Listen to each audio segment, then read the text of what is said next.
সবাই বলে বিদেশ লাইফ নাকি অনেক ইজি। আসলে কি তাই?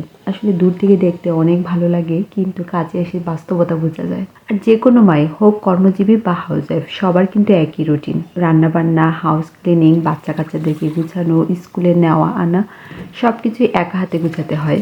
তারপরও বলব যে আসলে লাইফ নিয়ে কোনো কমপ্লেন নেই। আল্লাহ যেমন রেখেছেন হাজার হাজার শুকরিয়া। অনেক ভালো রেখেছেন অনেকের চেয়ে। আসলে বিদেশ লাইফে দুটোই আছে, আরামও আছে আবার একটু কষ্ট আছে, যেহেতু আমাদের এদিকে হেল্পিং হ্যান্ড নেই বা খুব একটা আত্মীয়-স্বজন কাছাকাছিও থাকে না। যার কারণে দেখা যায় যে আমাদের অনেকটা সবকিছু নিজেই করতে হয় আরকি।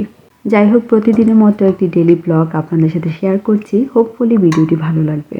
আজকের দিনটা আমার খুব বিজি যাবে, কারণ আজকে রান্নাবান্না তো আছেই, তারপরে আবার ছেলের স্কুলে মিটিং আছে। তারপর হচ্ছে আমাদের নতুন বাড়িতে ব্যাকইয়ার্ডে অনেক বিশাল বড় একটা গাছ, তো এটাকে ট্রিম করতে হবে। তো আজকে কোম্পানি থেকে লোক আসবে এটাকে ট্রিম করার জন্য। তাই আজকে রান্না করব গরুর মাংস, করলা ভাজি আর ডাল ছিল। তো সবকিছু যেন ঝটপট হয়ে যায়, একটু আর্লি রান্নাটা শুরু করি। তো মাংস থেকে প্রথমে চর্বিটা ফেলে খুব ভালো করে ধুয়ে পানি ঝরিয়ে নিয়েছি। এখন সবকিছু মশলা দিয়ে মাখিয়ে নিব। এতে আমার কাছে মনে হয় মশলার সাথে মাংসটা খুব ভালো করে মিশে আর মাংসটাও খুব মজা হয়। আর আমি চেষ্টা করি প্রতিদিন যেন রান্না করতে না হয়। যখন যেটাই রান্না করি একটু বেশি করে করি, যেন ২ দিন ৩ দিন চলে যায়। বাচ্চা-কাচ্চা নিয়ে আসলে প্রতিদিন রান্না করাটা অনেক কঠিন হয়ে যায়। তো ফ্রেশ খেতে পারলে তো অনেক মজা। আমারও ভালো লাগে ফ্রেশ খাবার খেতে। কিন্তু আসলে হয়ে ওঠে না, যেহেতু বাচ্চা-কাচ্চা আছে।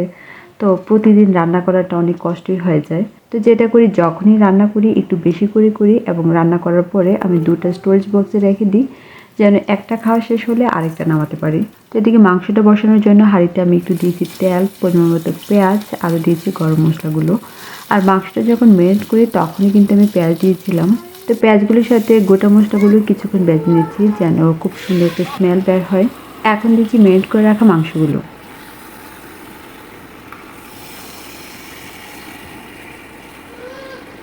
মাংসগুলো দেওয়ার পরে ঢাকনা দিয়ে ঢেকে রেখেছি, আর এই সময় চুলার আঁচটা একদম মিডিয়াম আঁচে রেখেছিলাম।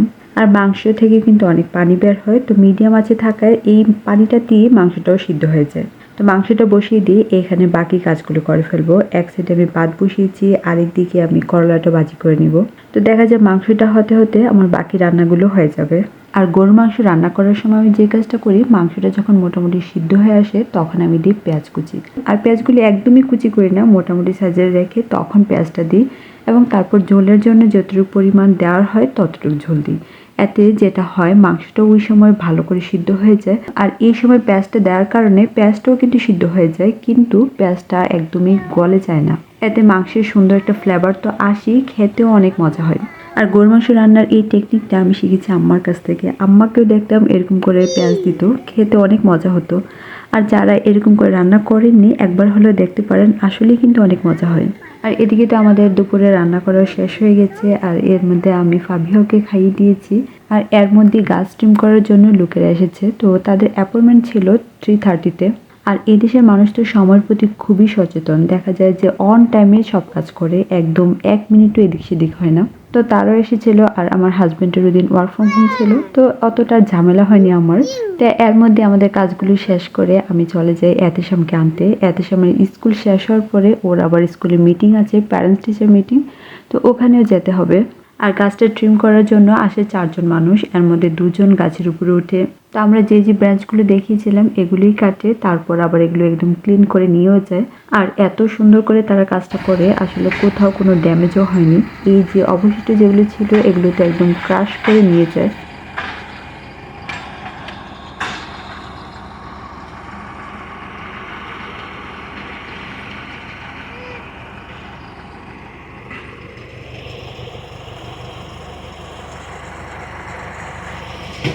যাই হোক, এখন আসছি স্কুলে। এখন বাজে বিকাল 5:30। তো 5:30 আমাদের মিটিং ছিল প্যারেন্টসের সাথে।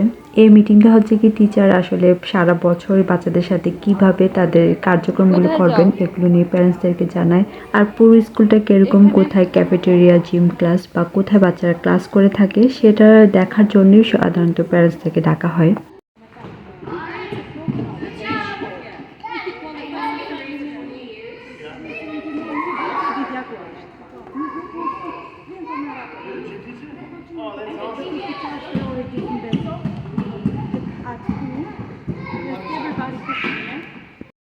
This is your media center.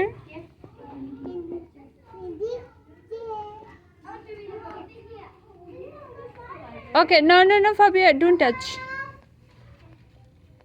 তো এটাই ছিল আমার ব্যস্ততম একটা দিনের ছোট্ট একটা ভিডিও আপনাদের সাথে শেয়ার করলাম। আশা করছি ভিডিওটি ভালো লেগেছে। যদি ভিডিওটি ভালো লেগে থাকে প্লিজ আমাকে কমেন্ট করে জানাবেন। সবাই খুব ভালো থাকবেন। আল্লাহ হাফেজ।